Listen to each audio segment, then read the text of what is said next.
Have a lovely, quiet Thanksgiving, I told them, smiling politely, masking the sting.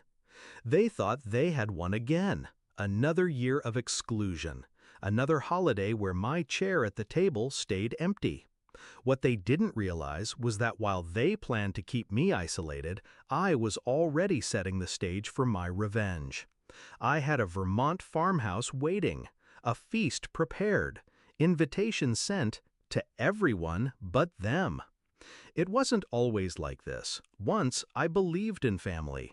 I believed love meant being seen, included, remembered.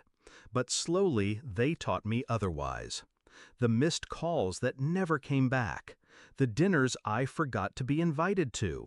Birthdays spent alone while they gathered for someone else. Their excuse was always the same. We didn't think you'd mind. But I did.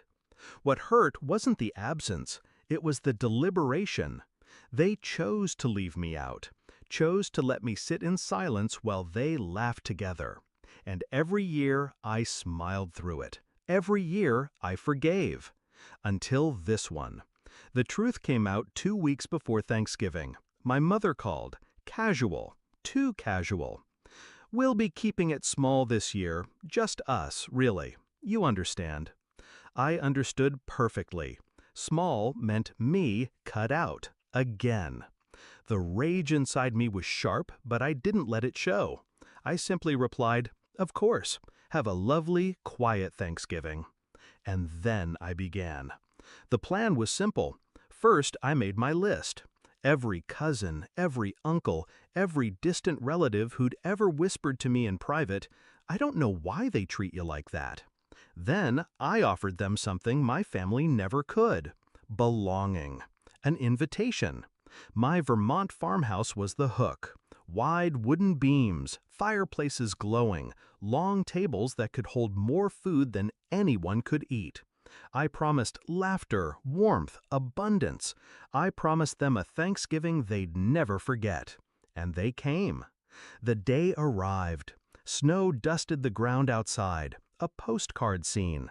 Inside, candles flickered against pine wreaths.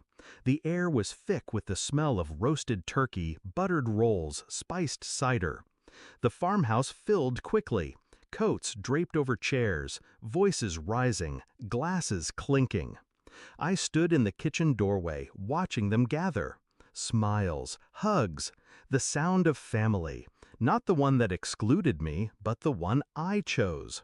And I felt something I hadn't in years. Power. The photos were my weapon. A group shot by the stone fireplace, every face lit with joy.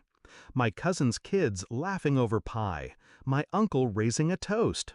The kind of photos that scream unity, love, tradition. I posted them carefully, publicly, and then I waited. The explosion came that night. My phone buzzed endlessly. Messages from my mother first. "What is this? Why didn't you tell us?" Then my brother. "You invited everyone but us? How could you?" I scrolled through them calmly, sipping wine by the fire. They were outraged. But beneath the anger, I could smell it. Fear. Fear that the control they'd held over me was gone. Fear that their perfect little narrative had cracked.